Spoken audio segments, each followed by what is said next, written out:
నమస్తే అమ్మా. ఉమ్, చెప్పండి. 22 మే 2025 ఈ రోజు లక్ష్వారం ప్రశ్నోత్తరాలు అనే సబ్జెక్ట్ మీద, అంటే ప్రశ్నించడం, ప్రశ్నని అవగాహన పరుచుకోవడం, ఆ టాపిక్ మీద ఈ రోజు లక్ష్మీ మేడం గారు సంభాషణ చేస్తారు. సో మీరు ప్రశ్నలు అంటే ఏదైనా అడగండి. మీరు మామూలుగా సింపుల్ గా మీ లైఫ్ కి సంబంధించి ఇప్పుడు ఈ వైరాగ్యం రావట్లేదు లేకపోతే ఏదైనా అలాగ మీరు ప్రశ్నలు అడగండి. అప్పుడు మనం అది ఆన్సర్ చూద్దాం. ఉమ్,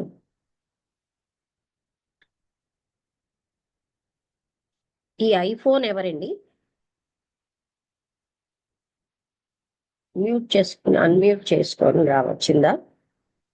ఓకే. అంటే భాగ్యం గారి తాలూకా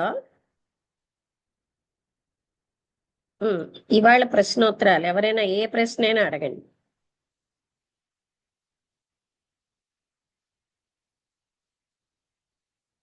మీరు అడిగితే నేను దాని మీద చెప్తాను. ఒక ప్రశ్నలోంచి మిగతా వాళ్ళకి కూడా ఉద్భవిస్తూ ఉంటాయి. అంటే అడగాలి కదా అని కాకుండా సిన్సియర్ గా ఆలోచించి అడిగితే అది అందరికీ ఉపయోగపడుతుంది.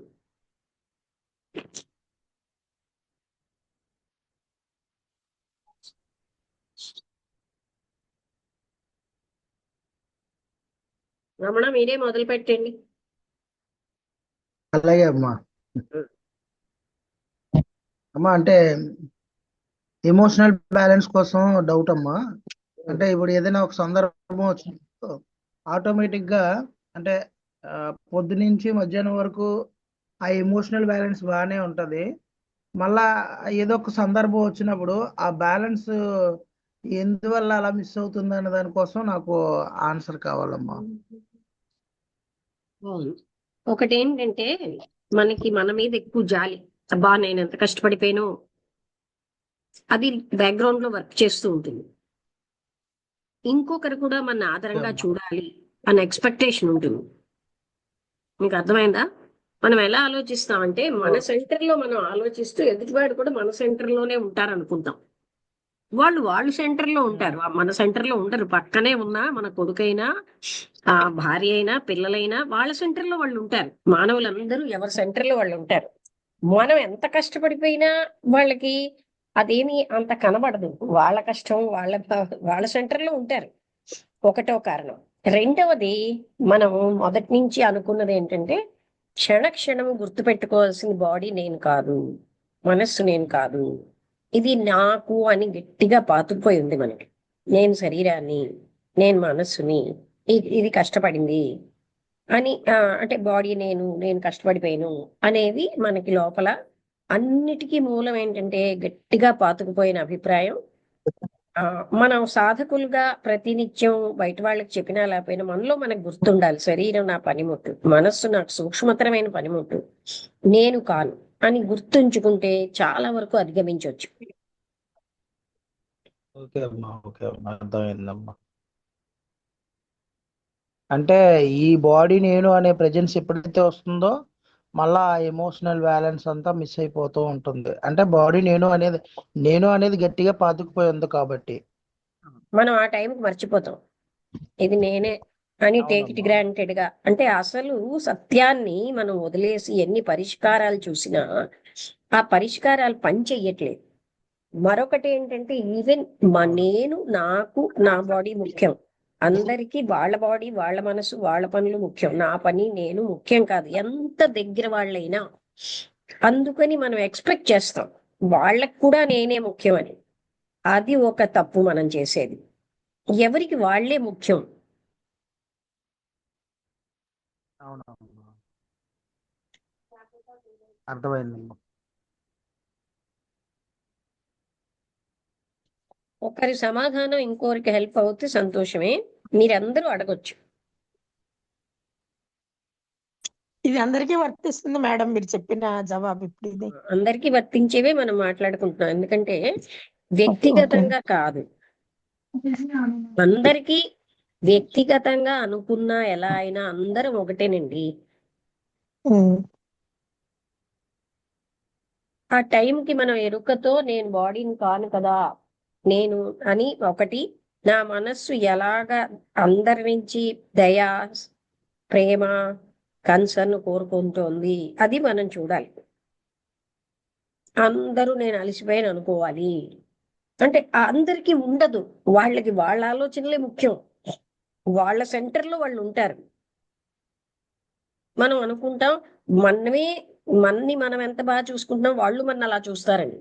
అక్కడ మనం పొరబడతాం.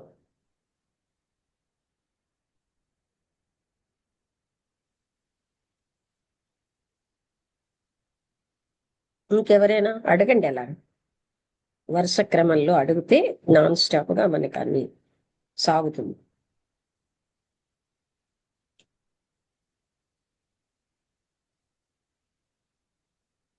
వసంత గారు అడగండి.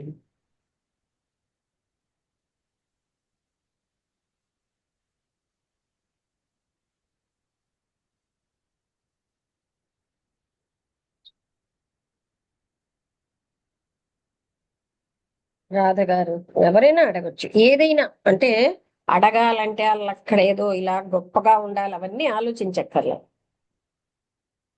ఒక మాట అడగనమ్మా. చెప్పండి. మంచితనంతో కూడా మనిషిని ఐసోలేటెడ్ చేయొచ్చు అనే ఆ, ఆలోచన మనకు ఉండదు.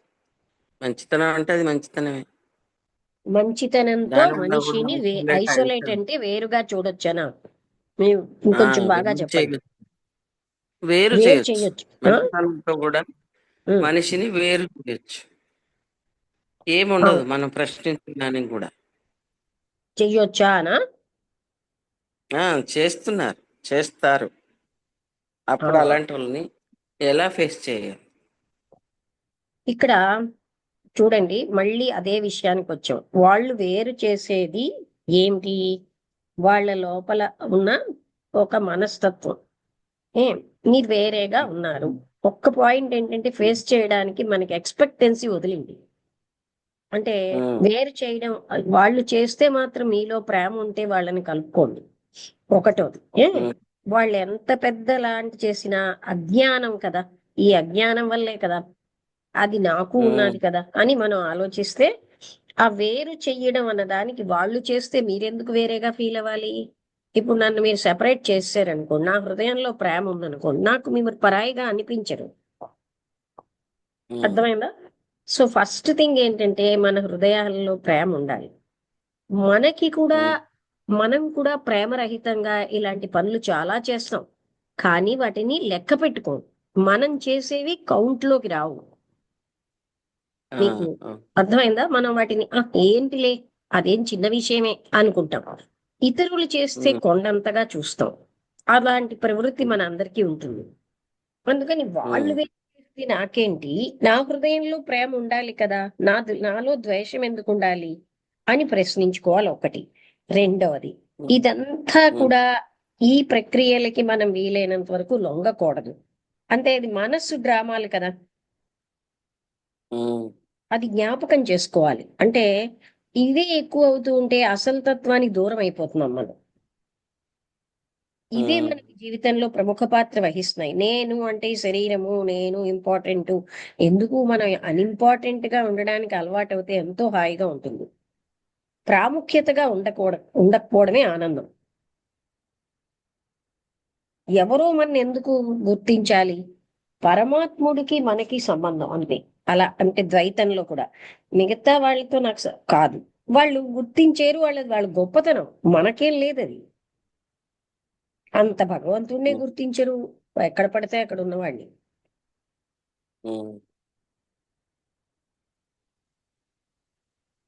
మీకు సమాధానం బాగోలేదా? కరెక్టే, బాగుంది. కాకపోతే ఇక్కడ ఏంటంటే మంచితనంతో మనం ఏమి అనలేము. సరే, అది మనం ఫీల్ అవుతుంటాం. అంటే ఆ మంచితనంలో కూడా వాళ్ళు చూపించేటువంటి వేరుతనం అనేది మనం ఇక్కడ అనుభవంలోకి వస్తూ చూడండి, ఉంటుంది. ఒక్కటేంటంటే బాధేస్తుంది. వాళ్ళు వేరుతనం చూపించే మంచితనము అవన్నీ కాదు. ఆ వేరుతనం మీరు ఫీల్ అవ్వకండి. వాళ్ళు నన్ను వేరే చూసినా నేను కానుగా, మనం అందరం లోపల కలిసి ఉన్నాం అనేది వాళ్ళ అజ్ఞానం వల్ల వాళ్ళు ఫీల్ అయినా మనం ఫీల్ అవ్వక్కర్లే. అభిప్రాయ భేదాలు ఉన్నాయి. అది మనిషిని కొట్టేసేయరు తిట్టేసేయరు అనుకోకూడదు. అభిప్రాయాల్లో భేదాలు ఎప్పుడూ వస్తూనే ఉంటాయి, అది రావాలి కూడా, అప్పుడే పురోగతి ఉంటుంది. మిలిటరీ సోల్జర్స్ లాగా అందరూ ఒకటే భావంతో ఎలా ఉంటారు? అభిప్రాయాల్లో భేదాన్ని విశాల హృదయంతో తీసుకోవాలి మనం. ఉమ్. కానీ ఈ మధ్య అప్పుడప్పుడు నాకు అనిపిస్తుందమ్మా, మా తెలిసిన ఆవిడ ఏమంటుందంటే, ఎత్తి చూపాలండి, చూపినప్పుడు వాళ్ళకు సరి చేసుకునే అవకాశం ఉంటుంది అని ఆవిడ చెప్తుంది. అభిప్రాయం. కానీ మనకు కూడా మనకు ఆలోచించేది ఉంది కదా. ఆవిడ అభిప్రాయం అది. అది మీకు ఎలా అనిపించవచ్చు? ఆ వినే వ్యక్తి స్థితి మీద ఆధారపడి ఉంటుంది. ఆ వ్యక్తికి మనమే గురి ఉంటే దాన్ని వాళ్ళ బాగా తీసుకుంటారు. గురి లేని దగ్గర ఎత్తి చూపిస్తే కోపం వస్తుంది. అంతే కదండి. ఉమ్. అందుకని మనకి ప్రేమ అన్న అర్హత ఉండాలి. అప్పుడు మాత్రమే మనం చూపెట్టగలం. ఆమె ఇలాగా ప్రేమ లేకుండా ఎత్తి చూపెట్టడమే అంటే, మనం ఏమైనా ఎత్తి చూపిస్తే ఈజీగా తీసుకుంటే అప్పుడు మనమేం ఈజీగా తీసుకోం కదా. ప్రేమతో చెప్తే వింటాం. ఉమ్. ఇప్పుడు అదే ప్రేమ ఫస్ట్ నడుస్తుంది. అర్హత అండి. ఇంకా మిగతా వాళ్ళలో ముందు మిమ్మల్ని మీరు చూసుకోండి. మీకు కూడా వాళ్ళ పట్ల పరభావం లేకపోతే మీకు అలాంటి బాధ రాదు.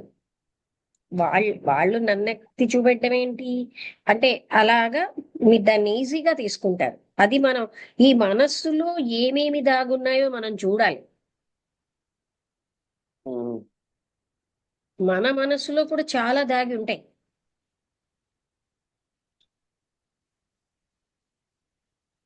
అందుకే కృష్ణమూర్తి గారు అవేర్నెస్ అంటున్నారు. ఏ క్షణం కా క్షణం అని మనం చూసుకోగలగాలి. ఎంత మనల్ని మనం చూసుకున్నామా, ఎలా ఏమి చూసుకోగలగాలి? పరాయి వాళ్ళని చూసినట్టు ఎలాంటి ఆలోచనలు వెళ్తున్నాయి? హర్ట్ అవుతున్నానా? హర్ట్ అవుతున్నామంటే గర్వం ఉంది అక్కడ. ఉమ్. మనం ఎప్పుడు అవ్వం గర్వం లేకపోతే. నేను ఎక్కువ అన్న భావన లేకపోతే హర్ట్ అవ్వం. ఇక్కడ అసలు ఎక్కువ తక్కువ అనే అది ఏమి రాదమ్మా. నేను ఏంటండి? ఎక్కువ, వాళ్ళు ఎక్కువ తక్కువ అనే భావం ఏమి ఉండదు. కాకపోతే వాళ్ళు చాలా సున్నితంగా ఎలా ఐసోలేట్ చేస్తున్నారు అనే ఆలోచన అర్థమవుతుంటే అది బాధ కలిగిస్తుంది. మీరు చేస్తున్నారేమో, అదొక్క మాట ఆలోచించండి. అస్సలు లేదమ్మా. ఒకటి ఒక పాయింట్, మనం దాన్ని యాక్సెప్ట్ చెయ్యాలా వద్దా మన చేతుల్లో ఉంది. ఉమ్. మనం కూడా ఏది కష్టంగా ఉన్న పాయింట్లు మనం చాలా చేస్తూ ఉంటాం. మన మనస్సు ఏం తక్కువ కాదుగా. కానీ మనం చేసేది మనం ఏంలే అదేదో మామూలుగా అని అలా తీసుకుంటాం. ఉమ్. కనుక అయినా ఈ చిన్న చిన్న వాటి వల్ల ద్వేషం పెరుగుతుంది గనక, ద్వేషం కంటే ప్రేమ పెంచుకోవడమే మంచిది. ప్రేమ అంటే వాళ్ళలో ఉన్న భగవతత్వాన్ని ప్రేమించండి.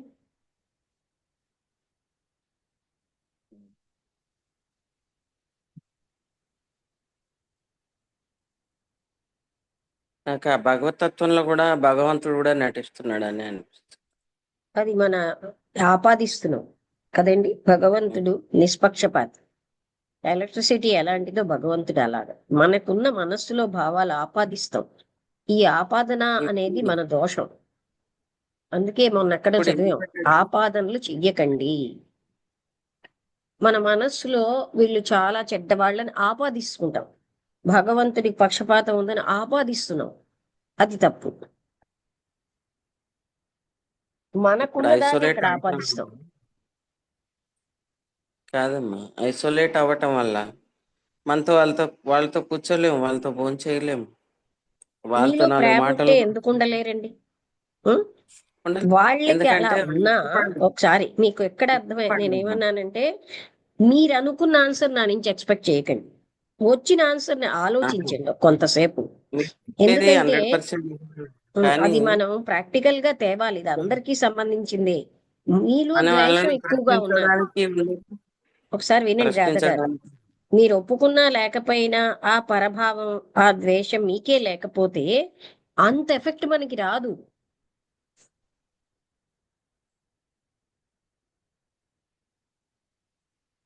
ఎంత నేను పక్కకు పెట్టినమ్మా అప్పుడప్పుడు అనిపిస్తుంది. చాలదనమాట. మీరు పెడుతున్నది మీలో ప్రేమ పెరగాలి. ఆ ప్రేమ ఎలాంటి ప్రేమ? పొజెసివ్ లవ్ కాదు. మనదైన మన తత్వమే. అందుకే కృష్ణమూర్తి గారు అర్జెన్సీ ఆఫ్ చేంజ్ అంటే ప్రతి వారి హృదయంలోని ఆ ఆత్మతత్వ ప్రేమ పెరగాలి. అప్పుడు ఈ యుద్ధాలకు వెళ్ళం.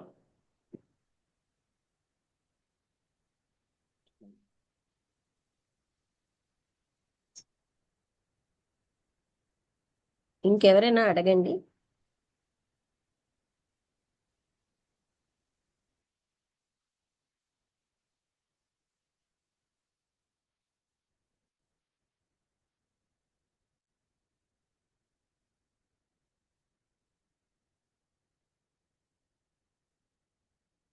వసంత గారు మీరు ఏమైనా మాట్లాడండి.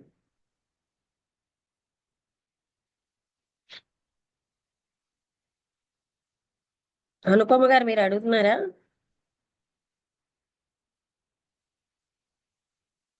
లేదు మేడం, నేను వింటా. ఈ మధ్య క్లాసులకి రావట్లేదు కదా, కాదు కదా, వింటాకు దాంతో ముందు. సంబంధం లేదు. క్వశ్చన్ ఆన్సర్ సెషన్ కి క్లాసుల మీద ఓకే. నేను అడగమనలే కదా. మీరు ఏమైనా ప్రశ్న వేయొచ్చు. అవునండి. ఆ అదే. సబ్జెక్ట్ మీదే నేను అడగమనలే. ఇప్పుడు మనం సాధారణంగా ఎవరైనా అన్నప్పుడు ఇలా అన్నారు, వద్దులే అని అనుకుంటాం. కానీ మనసులో ఎప్పుడో మళ్ళీ వస్తుంది. వాళ్ళు మన ఇలా అన్నారు కదా, వాళ్ళు అలా చేశారు కదా అనే ఆలోచన మళ్ళీ ఎప్పుడో ఒకసారి వస్తుంది. కానీ సమాధానం పరుచుకున్నా అప్పుడప్పుడు అది గుర్తొస్తూ ఉంటుందండి. మరి రాకుండా ఉండాలి అంటే కష్టమేమో అనిపించింది నాకు. రాకుండా ఉండాలని కాదు, ఆ ఆ, అభిప్రాయం ఎవరికి వస్తుంది? మనస్సుకి కదా. అది అవునండి. జ్ఞానం అన్న బ్యాక్గ్రౌండ్ లో ఇది రాదు. సరే, అజ్ఞానంతో ఉన్నాం, వచ్చింది. అదే. అయితే అదే. వాళ్ళు అన్నారు, అందులో సత్యం ఉందా? ఉంటే బాగు చేసుకోండి. సత్యం లేదు, వదిలేండి. ఉమ్, ఓకే. అప్పుడు మనకి ఏ సమస్య ఉండదు. Okay madam. ఫర్ ఎగ్జాంపుల్ పిసినారి అన్నారు నన్ను అనుకోండి, ఉదాహరణగా. అవునా, నాలో ఉంది అనుకోండి. అయితే నేను పోగొట్టుకోవాలి. కోపంలో అన్నా ఎలా అన్నా. లేదు, ఓకే. అది లేకుండా అస్సలు ఏమాత్రం లేకుండా ఉన్నానా అని చూసుకోవాలి. వాళ్ళకి ఎందుకు అలా కనబడ్డా అని చూసుకోవాలి. ఓకే, దాంతో మనకు ఒక అవకాశం, మనని మనం ఇంకా ప్యూరిఫై చేసుకుంటున్నాం. పొగిడే వాళ్ళకంటే నిందించే వాళ్ళ వల్లే మనకి లాభం ఎక్కువ.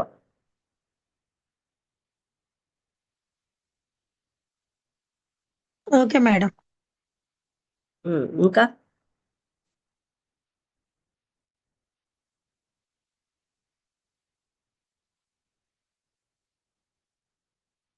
అడగండి. ఐఫోన్ ఎవరు కూడా అడగొచ్చండి.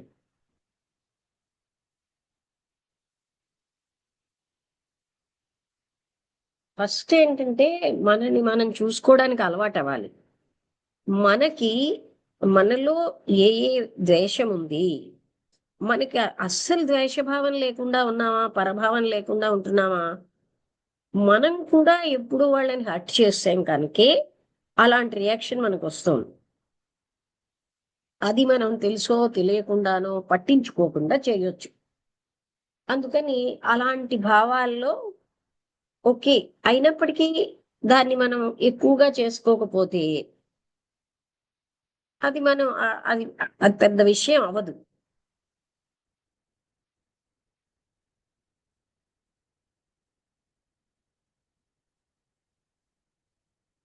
మనలో ఉన్న సూక్ష్మతరమైన ద్వేషమే దాన్ని పెద్దదిగా చేసేటట్టు చేస్తోంది. మనకేమి ద్వేషరహితంగా లేం కదా. కానీ మనకి నచ్చదు. మనకి ద్వేషం ఉంది అన్న ఆలోచన మనకి నచ్చదు. నేను చాలా ప్యూర్ గా ఉన్నాను అనిపిస్తూ ఉంటుంది. అది సెల్ఫ్ ఇమేజ్. ఆ ఇమేజ్ వల్ల మనం సత్యాన్ని చూడలేం.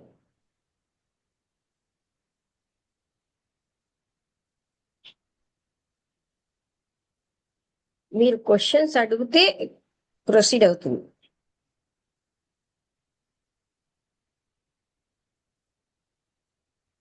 మనము ఏమి ఉన్నా లేకపోయినా అమ్మ ఉమ్, పరిస్థితిని ఇప్పుడు ఎదుట పడి ఒక మాట మీరు నేను అనుకుంటే అది కొంతవరకు ప్రశాంతత ఉంటుంది. ఎందుకంటే ఒక మాట మీరన్నా నేనన్నా సరే, మీ అభిప్రాయాన్ని మీరు వ్యక్తం చేశారు, నా అభిప్రాయాన్ని నేను వ్యక్తం చేశాను, అది అక్కడితో అయిపోతుంది.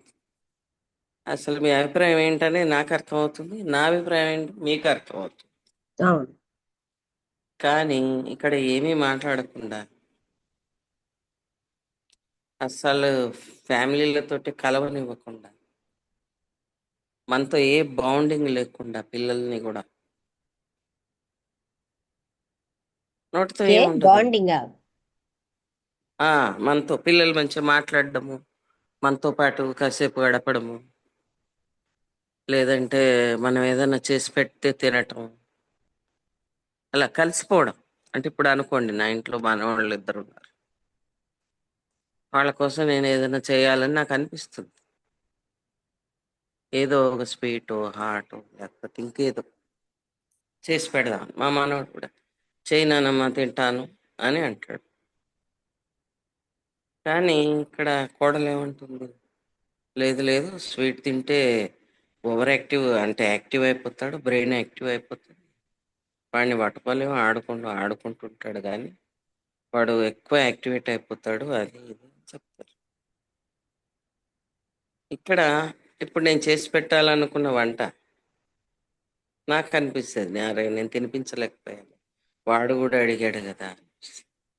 కానీ మధ్యన కోడలు లేదు లేదు ఓవర్ యాక్టివేట్ ఎక్కువ అవుతుందట, బ్రెయిన్ చాలా యాక్టివ్ అవుతుందట స్వీట్ తింటే అని అంటుంది. ఒక పాయింట్ మరి చెప్పనా అలాంటి రాధగారు? లంపటాలు ఆ, తగ్గించుకోవడానికి ఇదో మంచి ఉపాయం. ఎందుకంటే ఎవరి మీద ఆ, అవసరం అయితే ఓకే, తల్లికే వాళ్ళ తల్లికి ఇష్టం లేనప్పుడు మీరెందుకు అందులో ఇంటర్ఫీర్ అవ్వాలి? ఏమంటారు? ఆ. ఒకటి అని మన బంధము చిన్న అనేది తగ్గించుకోవడానికి కూడా ఇది ఒక రకమైన ఉపకారమే. ఇది ఇది మాత్రం మంచి పాయింట్. బంధాన్ని పతిగా బంధం తగ్గించుకోవాలనే పెట్టుకోవడం వల్ల మన దుఃఖాల దగ్గర పాలవుతాం. ఏమో ఉమ్, దైవం మనకి ఇలాగా హెల్ప్ చేస్తున్నారు అనుకోవచ్చు కదా. అలాగే అనుకోవాలి, అలా అనుకోవాలి. ఏదైనా మనకి హెల్పేనండి, దైవాజ్ఞ లేకుండా. మీరేం కోరుకుంటున్నారు? దైవ సాన్నిహిత్యం కోరుకుంటున్నారు. అందుకని ఆయన ఏం చేస్తాడు? సామాన్యంగా దైవ సాన్నిహిత్యం కోరుకున్న వాళ్ళకి నా అన్న వాళ్ళు దూరం అవుతూ ఉంటారు. ఆ దూరం అవ్వడం కూడా ఉమ్, మంచికే. ఉమ్, అప్పుడు ఆయనే తప్ప మరెవరు అక్కర్లేదన్న స్థితి మనకు ఉంటుంది. ఉమ్. దైవంతో ఎక్కువ కనెక్షన్ పెట్టుకోవడం వల్ల సుఖంగా ఉంటాం.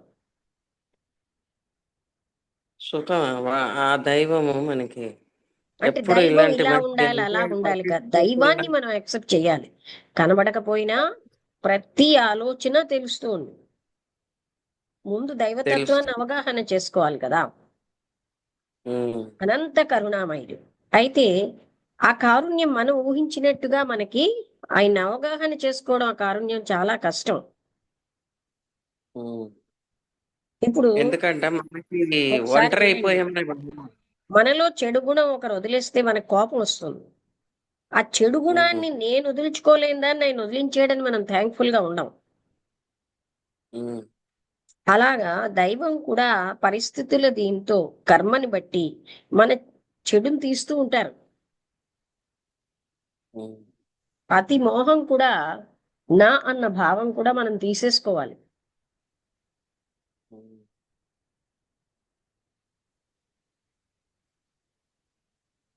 నేను ఇప్పుడు అదే ప్రయత్నిస్తున్నామా, ఉమ్. అది సుఖం అండి. ప్రయత్నిస్తున్నాను. కానీ వాళ్ళు నాతో చేయవలసింది పాటు చేస్తాం, ఏముండదు. అక్కర్లేదు వదిలేయడి అంతే. అంతే, ఇప్పుడు అదే చేస్తున్నాను ప్రస్తుతం. నేను కూడా పట్టించుకోకూడదు, వదిలేయాలి. ఉమ్.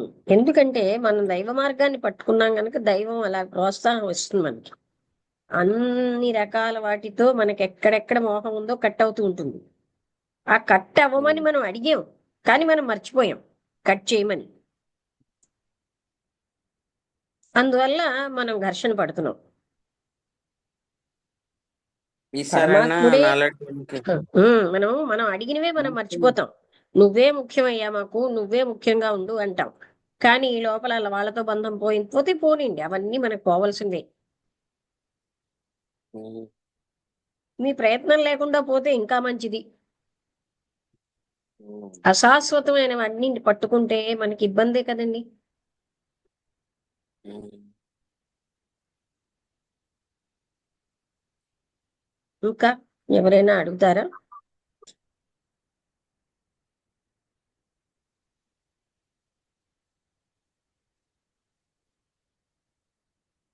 మనము డివైన్ ప్లాన్ ని అవగాహన చేసుకోలేము. ఎప్పుడు మనకి తగ్గట్టు ఈ మనస్సు చెప్పినట్టు వింటే భగవద్ అనుగ్రహం ఉందనుకుంటాం.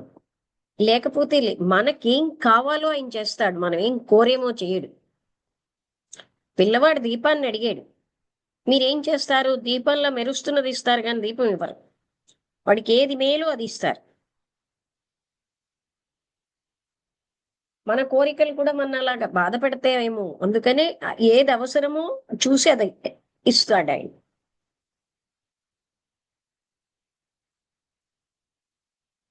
అనంత కారుణ్యం మాత్రం అక్కడ ఉంది, అది మనం అవగాహనకు అతీతంగా ఉంది. దానికి మనకు మనస్సు అడ్డుతుంది ఆయన అవగాహన చేసుకోకుండా.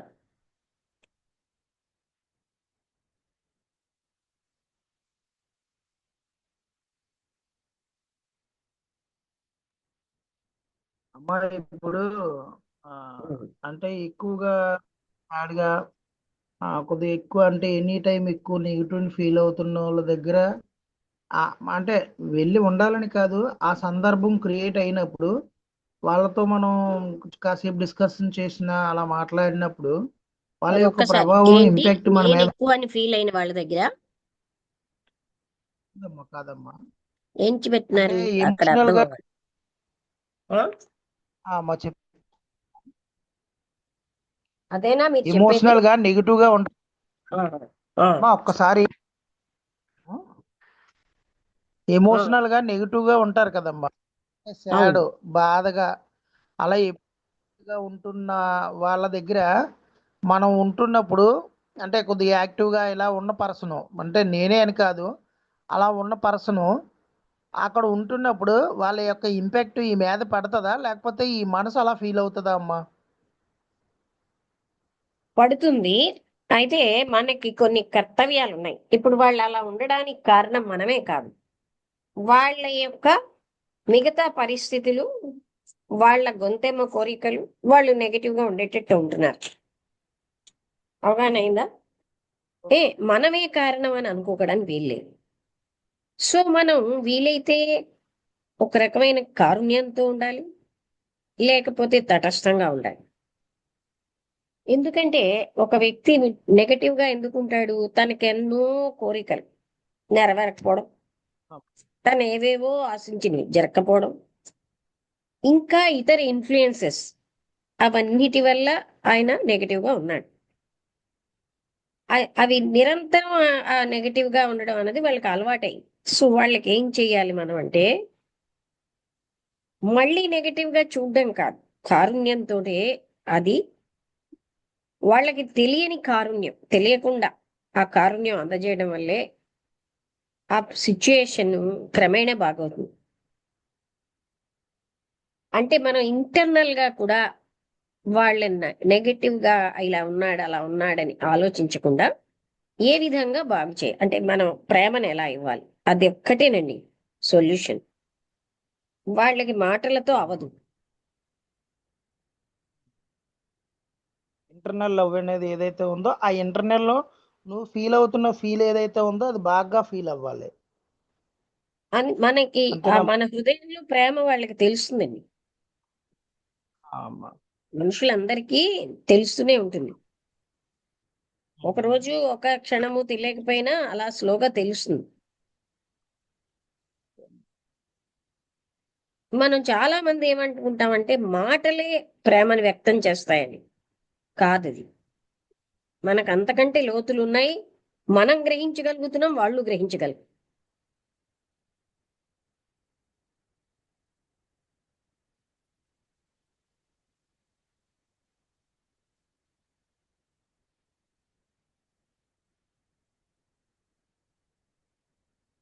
ఇంకా అడగండి, మరి అడిగితే కంటిన్యూ అవుతే బాగుంటుంది.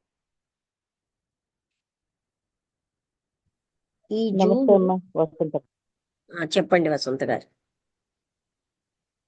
మీరు ఇందాక అన్నారు కదా, మనం ఏదో ప్రయారిటైజ్ అవ్వాలనో, నలుగురు మనల్ని గుర్తించాలనో, కొంచెం గొప్పగా గట్టిగా, చెప్పుకోవాలనో, నాకు కొంచెం గట్టిగా.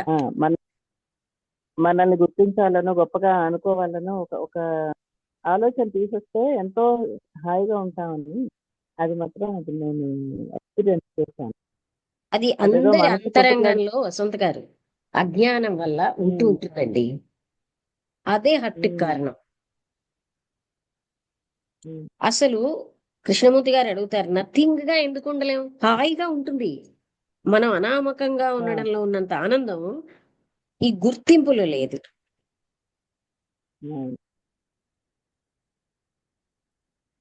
అందుకని ఆ గుర్తించాలన్న తపనని అవగాహన చేసుకుని వదులుచుకోవాలి మనం.